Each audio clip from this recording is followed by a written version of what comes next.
Bonjour Hélène Frade. Bonjour Damien Coquet. C'est vous qu'on retrouve évidemment pour faire un point sur la presse internationale ce matin.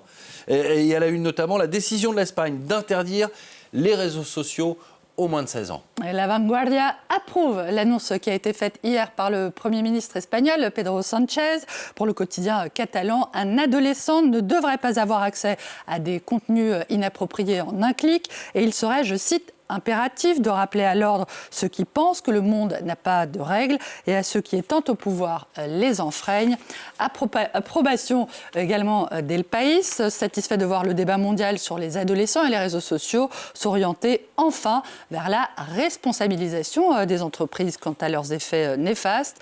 El Mundo, autre quotidien espagnol, se demande toutefois comment le gouvernement compte concrètement, interdire les moins de 16 ans d'accéder à leur activité la plus fréquente depuis leurs 12 ans.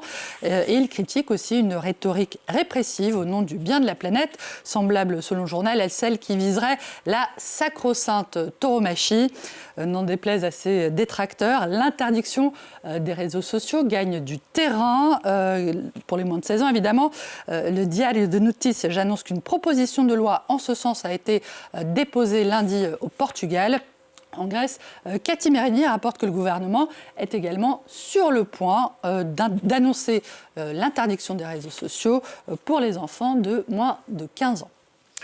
Le patron de la plateforme X, Elon Musk, lui, a réagi hier. Il a accusé Pedro Sánchez d'être un tyran et un traître au peuple d'Espagne. Ouais, les gouvernements européens donnent décidément beaucoup de fil à retordre aux milliardaires, qui dénoncent par ailleurs, Damien, un acte judiciaire abusif, je le cite, reposant sur des motivations politiques.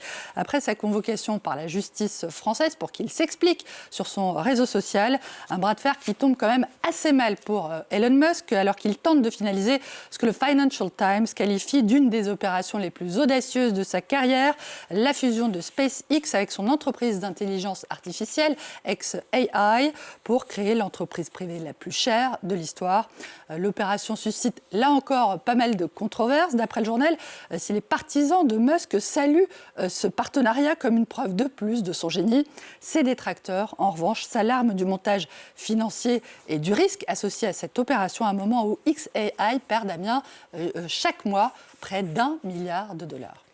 Allez, en Italie maintenant, les premières épreuves des Jeux Olympiques d'hiver. Elles commencent aujourd'hui avec le curling, 2 jours avant la cérémonie d'ouverture. Oui, le tour préliminaire ce soir de double mixte de curling semble moins intéresser la Repubblica que les enjeux de sécurité internationale liés à la présence, à la participation de dizaines de chefs d'État d'étrangers à la cérémonie d'ouverture. D'après le journal, pas moins de 4000 policiers et carabinieri seront mobilisés pour empêcher une nouvelle flambée de violence à Turin, qui a été le théâtre d'affrontements violents le week-end dernier entre manifestants et forces de l'ordre. Selon la Repubblica, la venue d'Emmanuel Macron reste entourée, je cite, pour le moment, de prudence diplomatique, l'Élysée ayant exprimé sa gêne à l'idée que le président puisse se retrouver aux côtés du vice-président américain J.D. Vance en ces temps de tensions transatlantiques. Le quotidien indique aussi que la présence d'Emmanuel Macron n'est pas qu'un simple enjeu protocolaire, puisqu'il doit récupérer à cette occasion le drapeau des JO en vue de ceux de 2030 qui vont se dérouler en France, avec une échéance abordée avec un mélange d'urgence et d'anxiété par Paris, d'après le journal. Ouais, l'organisation des JO d'hiver 2030 traverse en effet une nouvelle et une énième crise. Après la directrice de la communication, le directeur des opérations, ou l'inverse plutôt, la directrice des opérations et le directeur de la communication, on s'y perd. 3 membres du comité des rémunérations, dont son président, ont annoncé leur démission juste avant la présentation hier de son projet par le comité d'organisation devant le CIO. Nouvelle turbulence donc pour le président du COJOP, Edgar Gros-Piron, provoquée cette fois, semble-t-il, par des inquiétudes liées à des notes de frais et à des cartes bancaires, d'après l'équipe.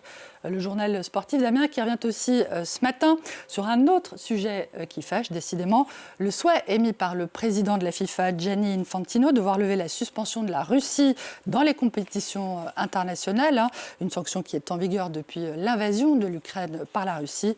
Au motif, je cite Infantino, qu'il faut bien que quelqu'un conserve les liens ouverts avec Moscou. Une déclaration qui inspire ce dessin à la serpe, où Infantino, qui a décerné, on s'en souvient, le prix de la paix de la FIFA à Donald Trump, explique il faut bien que je décerne mon prix de la FIFA de la paix à quelqu'un cette année, en l'occurrence à Vladimir Poutine. Hélène, dans la revue de presse, on évoquait SpaceX. L'entreprise ambitionne de se lancer dans le tourisme spatial, mais l'aventure présente encore beaucoup d'inconnus. Ah oui, outre l'impact de ces voyages sur la fertilité, le Times évoque celle ô combien connexe et cruciale de la bagatelle à quelques 160 km au-dessus de la Terre. Un équivalent spatial du Mile High Club, comme on l'appelle, est-il possible? Ou, pour le dire autrement, les relations sexuelles sont-elles possibles? Peut-on s'envoyer en l'air en apesanteur? Voilà une vraie question. N'est-ce pas? D'après le quotidien britannique, c'est très sérieux. Des ingénieurs ont déjà réfléchi aux difficultés liées aux relations sexuelles dans l'espace, où le moindre contact, évidemment, peut provoquer une séparation des corps. Une solution aurait déjà été imaginée sous la forme d'une ceinture d'inchasteté, une sorte de harnais élastique conçu pour maintenir les amants ensemble, un concept classe X et lunaire. Heureusement que la science travaille. Merci beaucoup, Hélène. Moi, je vous propose de faire un triple Axel. Oui, j'ai eu peur. La flamme olympique poursuit son relais dans les Alpes italiennes, on l'a dit avant.